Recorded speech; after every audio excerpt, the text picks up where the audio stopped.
Hello అండి. So March 21 is world head injury awareness day. So ఈరోజు మనకు తలకు దెబ్బ తగిలినప్పుడు తీసుకోవాల్సిన జాగ్రత్తలు ఏంటి, కొన్ని చిట్కాలు చెప్తాను. ఎలా తలకు దెబ్బ తగిలినప్పుడు ఇమీడియట్గా చేయాల్సింది. సో మనం ఎక్కువగా అంటే రోడ్ మీద కానీ ఇంటి దగ్గర ఏదైనా పిల్లలు కానీ కింద పడ్డప్పుడు తలకు దెబ్బ తగిలినప్పుడు ఏం చేయాలో తెలియకుండా కంగారు పడతాం. సో తలకు దెబ్బ తగిలినప్పుడు ఇమ్మీడియట్గా అందరు చేసేది ఏంటి అంటే మంచినీళ్ళు తాగించడం. The most dangerous act.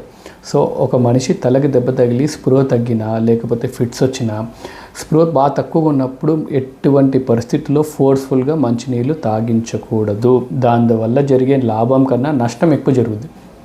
స్పృహలో లేనప్పుడు మంచినీళ్ళు తాగించడానికి ప్రయత్నిస్తే ఏమైందంటే, మామూలుగా మనం నీళ్ళు తాగినప్పుడు మంచినీళ్ళు అనేది మన నోటి గంధం వల్ల పొట్టలోకి వెళుతుంది. అలా స్పృహ తక్కువ ఉన్నప్పుడు ఏమైంది అంటే మంచినీళ్ళు మీరు తాగిస్తే ఆ టైంలో ఫోర్స్ఫుల్గా ఇస్తే ఆ మంచినీళ్ళు ఊపిరితిత్తులోకి వెళ్ళిపోయి దానివల్ల ఈవెన్ మనిషి ప్రాణం పోయే అపాయం కూడా ఉంటుంది. సో ఎటువంటి పరిస్థితుల్లో మీరు తలకు దెబ్బ తగిలిన మనిషికి మంచినీళ్ళు తాగించడానికి ప్రయత్నం చెయ్యొద్దు.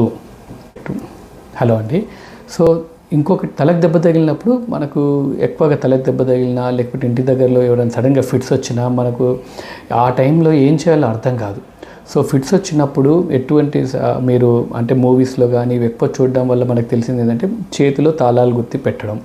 ఎక్కడ scientific there are no papers proven that చేతులు తాళాలు ఏదైనా మెటల్ పెడితే ఫిట్స్ తగ్గిపోతుందని ఎక్కడ దాఖలాలు లేవు.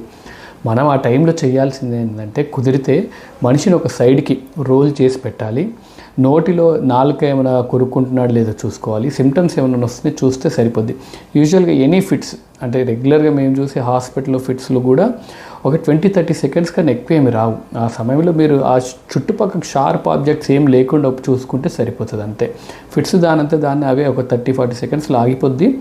పోస్ట్ ఇక్టల్ కన్ఫ్యూజన్ అంటాం. అంటే ఫిట్స్ వచ్చిన తర్వాత ఒక 10 నిమిషాల వరకు మనిషి కొద్దిగా స్పృహ తక్కువగా ఉంటుంది. అంటే కొద్దిగా కన్ఫ్యూజ్ స్టేజ్లో ఉంటారు. ఆ సమయంలో ఏం ఇబ్బంది పెట్టకుండా ఉంటే వాళ్ళే ఒక 10-15 మినిట్స్లో దిల్ స్లోలీ రికవర్.